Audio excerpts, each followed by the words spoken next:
अखण्डमण्डलाकारं व्याप्तमेन चराचरं तत्पदं दर्शितं येन तस्मै श्रीगुरुवे नमः। अज्ञानतिमिरान्धस्य ज्ञानाञ्जनशलाकया चक्षुरुन्मीलितं येन तस्मै श्रीगुरुवे नमः।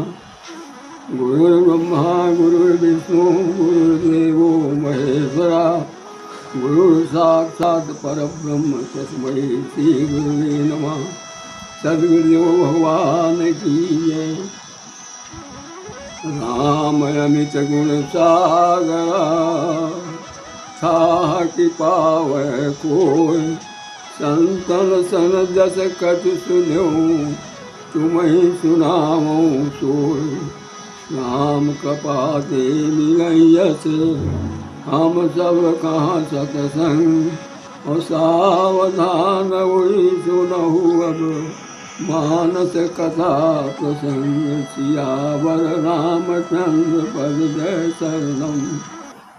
आत्मीय सज्जनों एवं देवियों, सुंदरकांड की कथा चल रही है। हनुमान जी लंका को जला दिए हैं, अक्षय कुमार को मार दिया है, और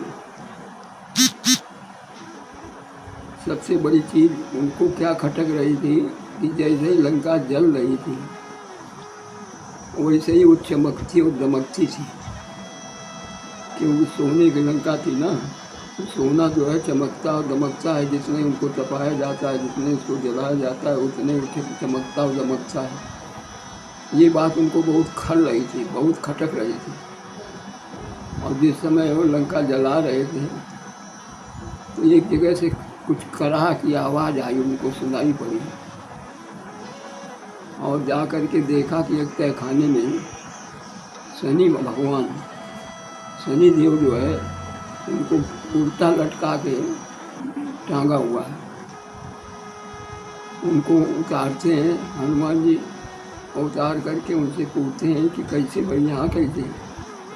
तो उन्होंने बताया कि हम तो उनको, क्योंकि सारे देवताओं को आदेश था कि हमको पहले से सब सूचना देते रहो, तो हम उन्हें सूचना देने गए थे कि अब तुम्हारी ऊपर 7.5 आने वाली है।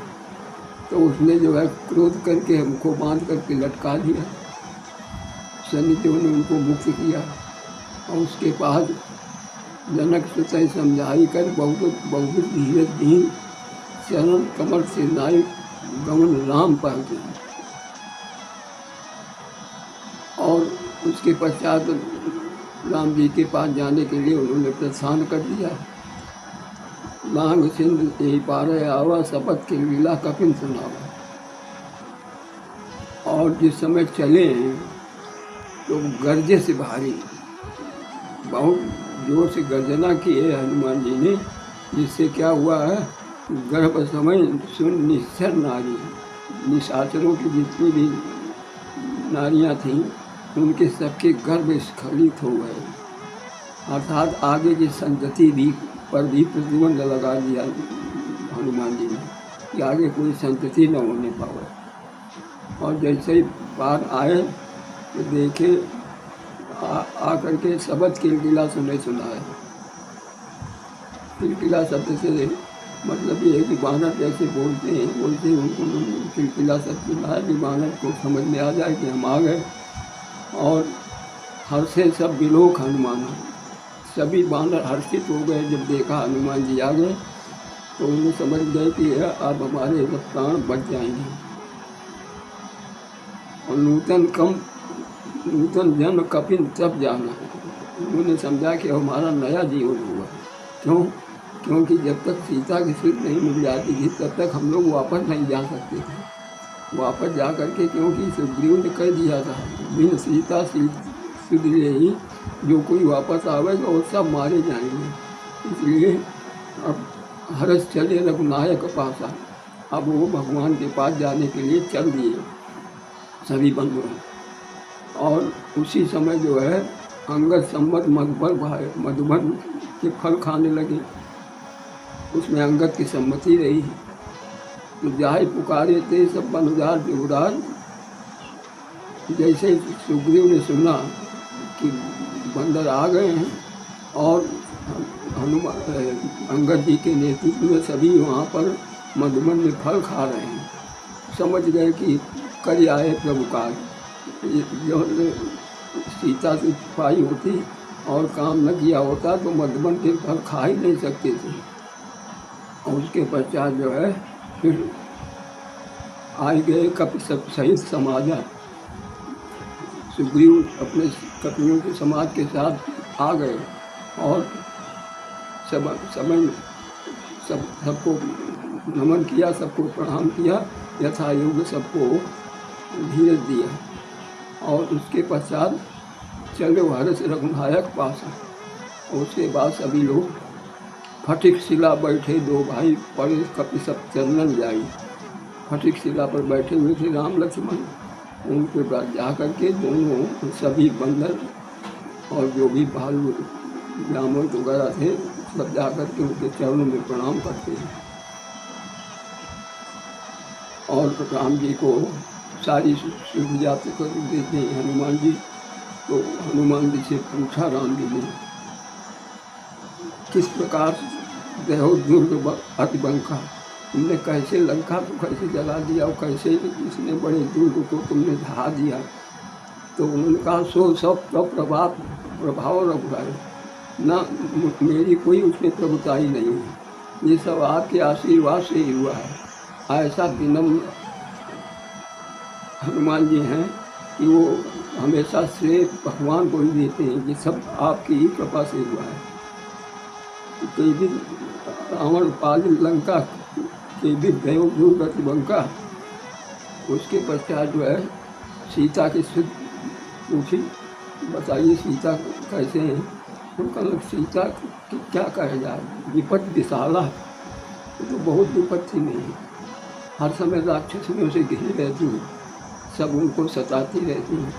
इसलिए जो है जितनी जल्दी हो सके उनके पास चलना है, क्योंकि वहाँ पर कह दिया गया है, रावण ने चेतावनी दे दी कि मार दियो न कहा न माना तो मारा कठिन प्रपाना। 1 महीने में भी बात नहीं मानेगी सीता जी तो उनको मार दिया जाएगा। इसलिए जितनी जल्दी हो सके उतनी जल्दी चल करके सीता जी को जीत करके लाया जाए। उसके बाद जो है आप विलम्ब के कारण कीजिए, तुरंत कपिल को आए दीजिए, आप विलम्ब नहीं करने की जरूरत है। अब तुरंत कपिलों को अर्थात सुग्रीव ने सबको आदर दे दिया और सारी कपिलों की सेना, वानरों की सेना इकट्ठा होने लगी। और सब जो है आकर के प्रभु को प्रणाम करते हैं, भगवान राम को। और उसके बाद जो है तैयारी करने लगते हैं सब चलने के लिए। चला कटक को बढ़ नहीं पाया, ऐसा तैयारी हो गई कि वो जैसे जैसे तैयारी हुई जैसे प्रस्थान किया तो वहाँ सीता को बाँप अंग फर्क कर देगी, अंग फड़कने लगे उनकी। समझ नहीं कि अब हमारे प्रभु जो है सेना सहित अब आ रहे हैं। वानरों की सेना तैयार कर ली और चल दी वहाँ से। और उसके पश्चात जो है जा कर के उतरे सागर पार, सागर के इधर उतरे गए।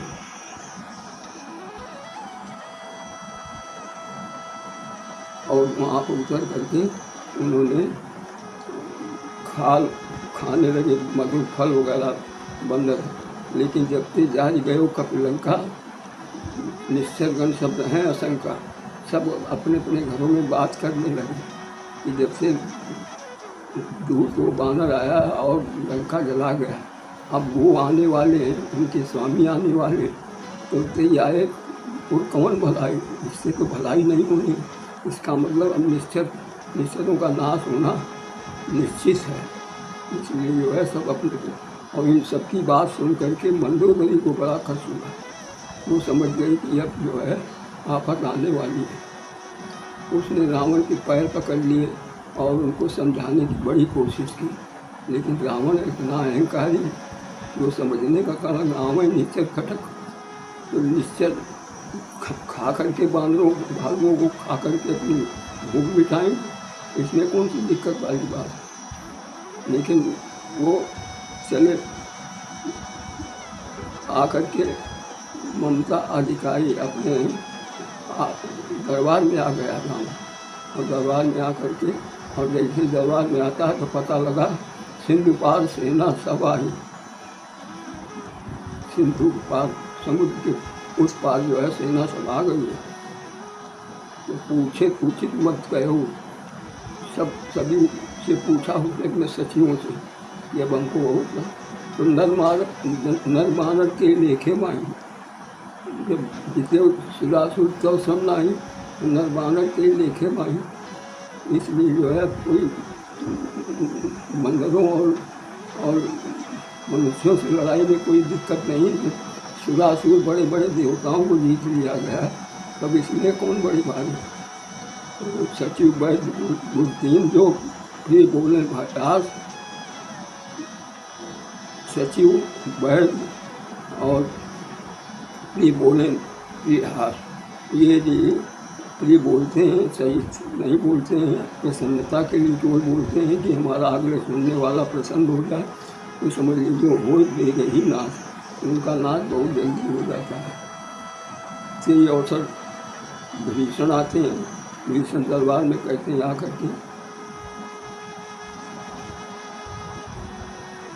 कि अब जो है सावधान हो जाइए, और सबसे बड़ी चीज़ है सीता को वापस कर दीजिए। सीता को जब तक वापस नहीं करोगे तब तक ये युद्ध चल नहीं सकता है, और युद्ध होगा। और वो सामान्य व्यक्ति नहीं है, इनको तुम सामान्य नर समझ रहे हो, वो नर नहीं है, वो तो नर के देश में नारायण ही आए हुए हैं, और उनसे बैर करना उचित नहीं है। इसलिए जो है उनसे मैत्री कर लीजिए और सीता को वापस कर दीजिए। लेकिन रावण को जो है मम कुल बस तपस्वी संप्रीति, हमारे बस नगर में बसता है और तपस्वी से प्रीत करता है, और ऐसे चरण प्रहारा ऊपर चल लात मार दी। लात मार के जा करके तुम उन्हीं से मिल जाओ, जाकर उनसे नहीं कहो नीची, उन्हीं जा करके अपनी नीति का बखान करो जाकर। रावण भीषण जो है फिर राम की शरणागति में आता है, और आकर के जो है राम के शरण में आ जाता है। बोलिए सियावर रामचंद्र की जय।